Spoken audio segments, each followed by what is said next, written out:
नमस्कार, मी शामराव मोकाशी, अध्यक्ष राजाराम बापू पाटील रिक्षा संघटना. हा व्हिडिओ प्रत्येकानं ऐका आणि एकमेकाला शेअर करा.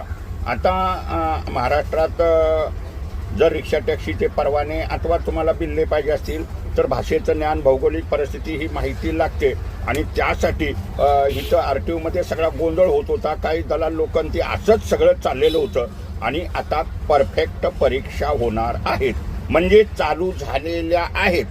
जर समजा तुम्हाला बिल्ला काढायचा असेल तर तुम्हाला अधिकारी मराठीत 5 प्रश्न विचारतील आणि तुम्हाला एक पॅरेग्राफ मराठीत लिहावा लागेल, तरच त्याला तो आणि त्या लिहिलेल्या कागदावर आणि त्या अधिकाऱ्याच्या समोर लिहायचं आहे. मग ते गुरुनं लिहून द्यायचं, प्रश्नावली तयार आहे, ते तुम्हाला स्वतः लिहायचं आहे आणि मग पुढचं तुमचं काम हे चालू होणार. तुम्ही मौखिक परीक्षेत पास झाला तरच तुम्हाला बिल्ला हा मिळू शकेल, हे मात्र लक्षात ठेवा. शिवाय तुमचं लायसन इथलं महाराष्ट्रातलं 10-12 वर्षाचं, 4 वर्षाचं, कमीत कमी 2 वर्षाचं असेल तरच तुम्हाला मिळणार आहे. आता अनेक लोक अशी करतात, परराज्यातून लायसन इथं ट्रान्सफर करतात आणि मग खोटे दाखले बनवतात, 15 वर्षाचे वास्तव्याचे दाखले, पोलीस रिपोर्ट बनवतात आणि मग त्याच्यावरती बिल्ला दिला जातो. परंतु तो 15 वर्ष इथं तो आलेलाच नाही, महाराष्ट्रातच नाही आणि हा स्थानिकांचाच व्यवसाय आहे. स्थानिकांनी सुशिक्षित बेरोजगारांच्यासाठी व्यवसाय आहे.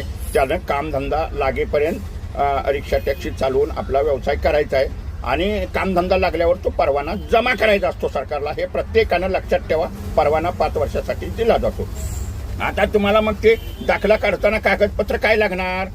समजा तुमचं जे लायसनवरची जी तारीख आहे, आधार कार्डावरची तारीख आहे, जन्मतारीख, त्याचा तुमच्याकडे प्रूफ पाहिजे. म्हणजे तुम्हाला जन्माचा दाखला तरी लागेल किंवा शाळेचं सर्टिफिकेट लागेल.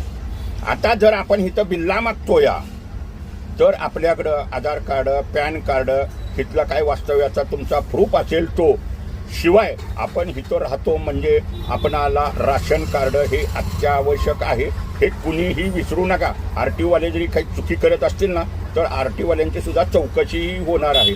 शिवाय तुम्ही इथं राहता म्हणजे तुमचं वोटिंग, मतदान करण्याचं कार्ड हे प्रत्येकाला लागणार आहे. जर तुमचं भाड्याचंच घर असेल तर त्याचं रेंट ॲग्रीमेंट, आणखीन त्या मालकाचं लाईट बिल आणि त्याचं आधार कार्ड हे लागेल, हे मात्र कुणीही विसरू नका.